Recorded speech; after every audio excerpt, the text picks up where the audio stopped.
Hello, good morning. I am Seema Garg, Associate Professor in Chemistry, SPC Government College, Ajmer. Today is lecture 18.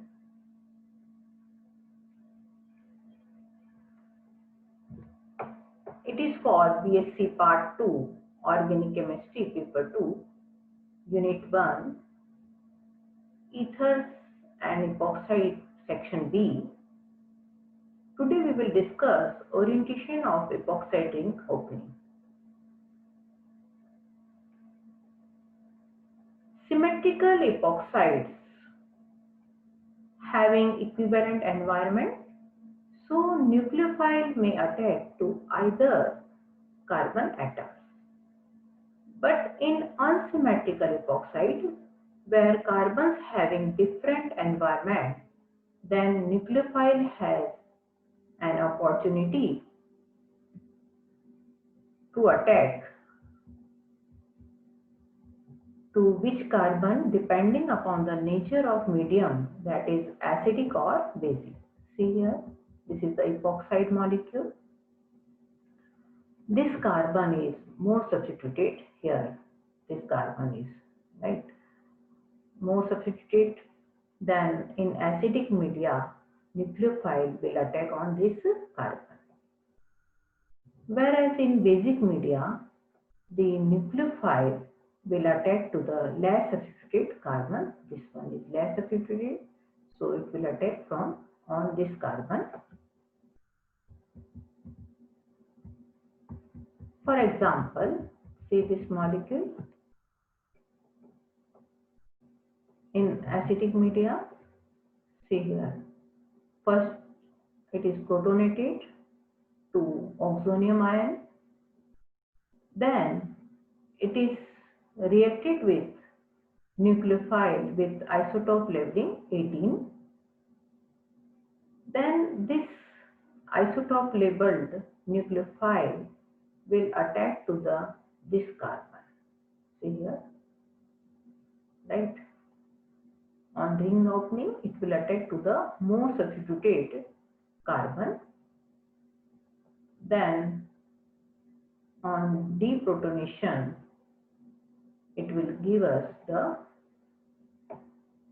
diol compound, trans 1,2 diol. See here, we will get trans 1,2 diol.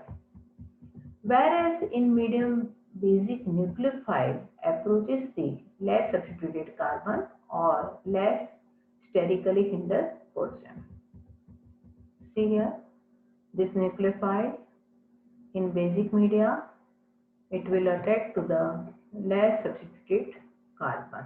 Here, see here, right? Then on protonation, we will get this trans product.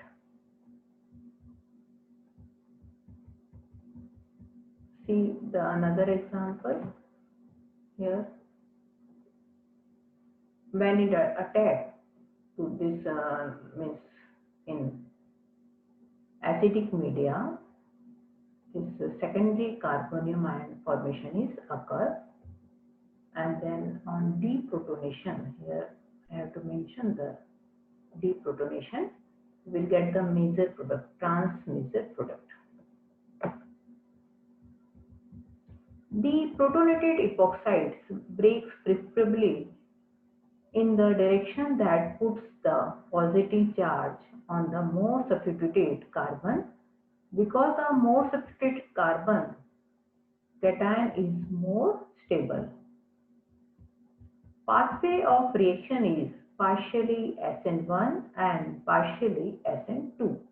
It is not a pure SN1 reaction because carbocation intermediate is not fully formed. Moreover, it is not a pure SN2 reaction because the leaving group begins to depart before the compound attacked by the nucleophile. When a nucleophile attacks an unprotonated epoxide, the reaction is a pure SN2 reaction. That is, The carbon-oxygen bond does not begin to break until the carbon is attacked by the nucleophile.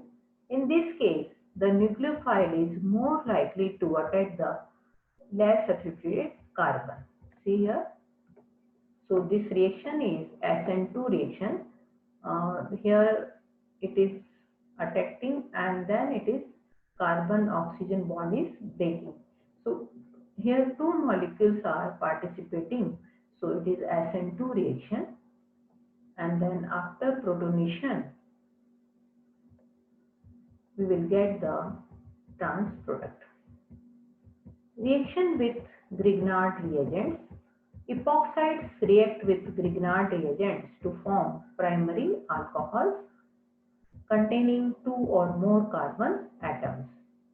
Then the alkyl or aryl groups of Grignard reagent. See here, this is a Grignard reagent.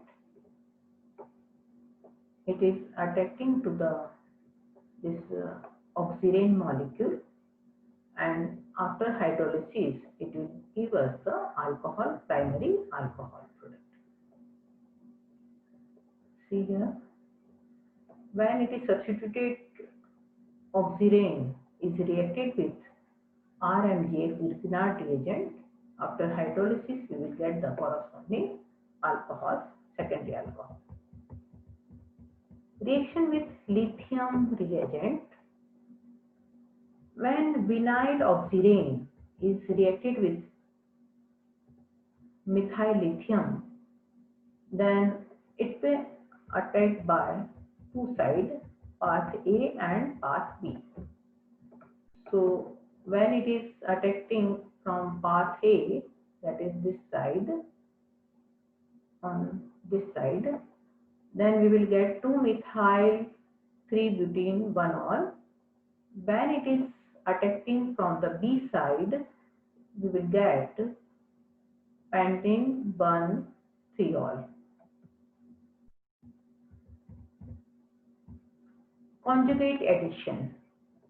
When lithium dimethyl cuprate is reacting with vinyl oxirane, this reagent is conjugate and we will get 2-pentane 1-ol. On reduction with lithium aluminum hydride, epoxide cleave its carbon-oxygen bond and it will give us the corresponding alcohol. For example, 2-phenyloxirane, when it is reduced with the lithium aluminum hydride, we will get 1-phenyl ethanol. Uses of epoxides. Ethylene oxide is widely used as an insecticide for grains, tobacco and dry fruits. Ethylene oxide is used in the preparation of glycol ethers. Glycol ether is used as industrial solvents for cellulose. Epoxides are used as non-ionic surface active agents. Polyethylene glycols prepared from epoxide are used as industrial solvents. So that is all about epoxides. So we had finished here Unit 1 Part B. In next Part C, we will see alcohols, monohydric alcohols, dihydric alcohols, trihydric alcohols. Thank you very much.